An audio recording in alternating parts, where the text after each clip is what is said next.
All right, guys, let's go ahead and get into it here. We'll kick things off. Saints at the Panthers. Of course, the Saints coming off that big bludgeoning of the Packers. We have the Panthers with a grinded out win over the Jets this past week. As we sit right now, 3.5 is the line nearly across the board. There are a couple of threes that have popped in favor of New Orleans. So 3.5 point road favorites are the Saints in this one.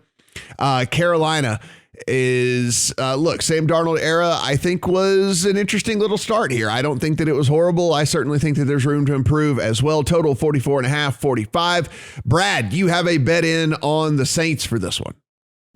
Yeah. So in my notes for week one, I had the Panthers' two big weaknesses are in the secondary and in pass blocking, and neither of them were exposed by the Jets. Right, the Jets they've probably got the least talent on defense in the league, so they didn't expose that pass blocking weakness.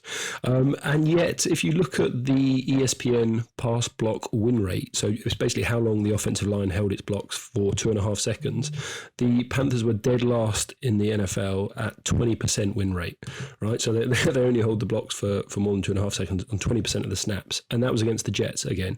So now you've got the Saints coming in here, who are one of the better pass rushers in the league. So I think they're going to be all over Sam Darnold in this game. And then the other side of the ball, obviously the strength of the Panthers defense is the pass rush. So they were all over the Jets, 6 sacks last week.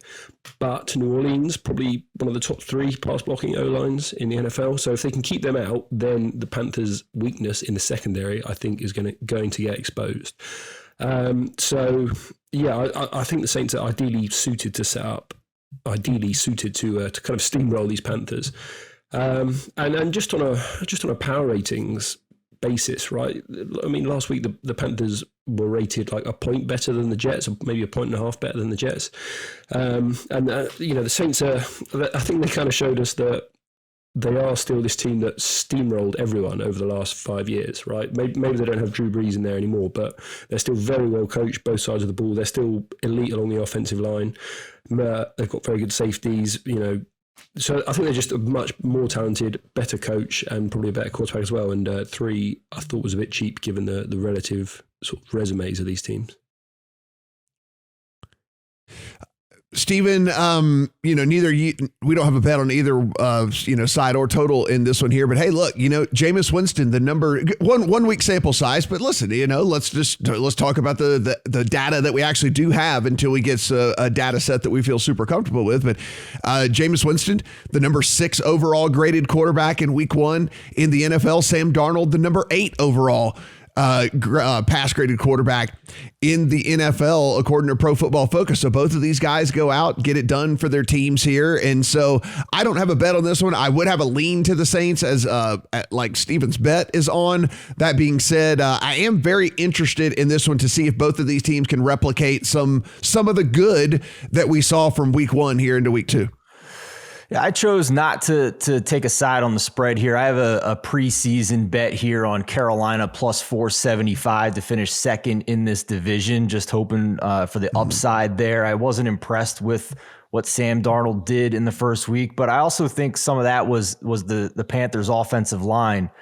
They allowed pressure on 33% of dropbacks, which ranked 28th in week 1. And that was against a Jets D that was bottom 10 in pressure rate a year ago and didn't have one of its best defensive linemen in Carl Lawson. So I have some potential red flags there in this matchup against a strong Saints defensive front. But despite that, I do think that the rushing prop on Christian McCaffrey is too low, sitting at 66.5 rushing yards for him, coming off an injury-plagued season a year ago. He was back to full-time status. He played greater than 80% of the snaps in week 1, handled 21 carries. So for a bell cow volume running back here, I think 66.5 is too low, despite it being a little bit more difficult of a matchup. So I'll take the over there.